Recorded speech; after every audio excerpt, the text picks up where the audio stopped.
एक बहुत ही खूबसूरत गांव था जिसका नाम था रामपुर।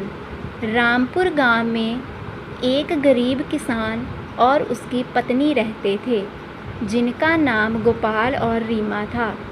वह बहुत ही गरीब था, परंतु गरीब होने के साथ साथ वह एक सच्चा और ईमानदार व्यक्ति था। वह जंगल में लकड़ियां काटकर अपना जीवन व्यतीत करता था।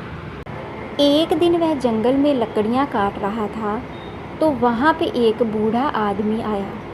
उसने गोपाल से कुछ खाने के लिए मांगा तो गोपाल के पास जो भी थोड़ा सा खाना था उसने उस बूढ़े बाबा को दे दिया। बूढ़े बाबा ने गोपाल की ईमानदारी से प्रसन्न होकर उसे एक दीपक दिया। बूढ़े बाबा ने गोपाल से कहा, तुम जब भी इस दीपक को जलाकर उससे कुछ भी मांगोगे तो वो चीज़ तुम्हारे सामने आ जाएगी। इतना कहकर बाबा वहाँ से चले जाते हैं। गोपाल दीपक को लेकर घर गया और सारी बात अपनी पत्नी रीमा को बताई। रीमा ने ठीक वैसे ही किया जैसे कि बाबा ने उसे बताया था। उसने दीपक जलाकर गेहूं की मांग की तो उनके सामने गेहूं आ गया। फिर उसने कुछ खाने के लिए मांगा तो वो भी सच हो गया।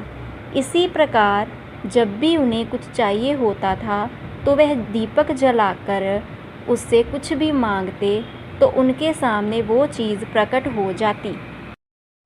अभी गोपाल गरीब से धनवान बन चुका था। उसके पास बड़ा घर और वो सब कुछ था जो उसे चाहिए था।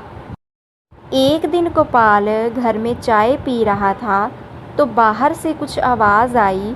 रीमा ने बाहर जाकर देखा तो वही बाबा बाहर दरवाजे पे खड़ा था।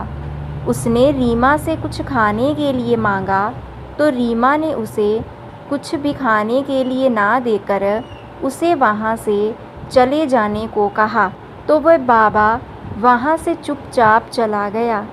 रीमा ने अंदर आकर गोपाल को सारी बात बताई तो गोपाल ने इस पर कुछ भी ना बोला।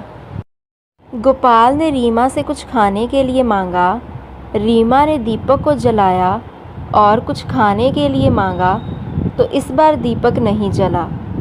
फिर गोपाल ने दीपक जलाने की कोशिश की परंतु दीपक फिर से नहीं जला। फिर गोपाल को याद आया जो बाबा खाना मांग रहा था वो वही बाबा था जिसने उसे दीपक दिया था। वह जल्दी से उस बाबा के पीछे भागते हुए गया।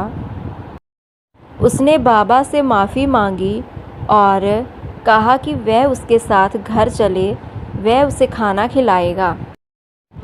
परंतु बाबा ने कहा कि वह अब उसके साथ नहीं चलेगा क्योंकि जब तुम गरीब थे तो तुम्हारे अंदर इंसानियत थी। अभी जब तुम्हारे पास धन आ गया है तो इंसानियत तुम्हारे अंदर की ख़त्म हो चुकी है और तुम्हारे मन में लालच आ गया है, इसलिए अभी वह तुम्हारे साथ नहीं चल सकता। इतना कहकर वह बाबा वहाँ से जाने लगते हैं। शिक्षा, इंसानियत ही असली धन है। हमें इंसानियत कभी भी नहीं भूलनी चाहिए, चाहे अमीरी हो या गरीबी।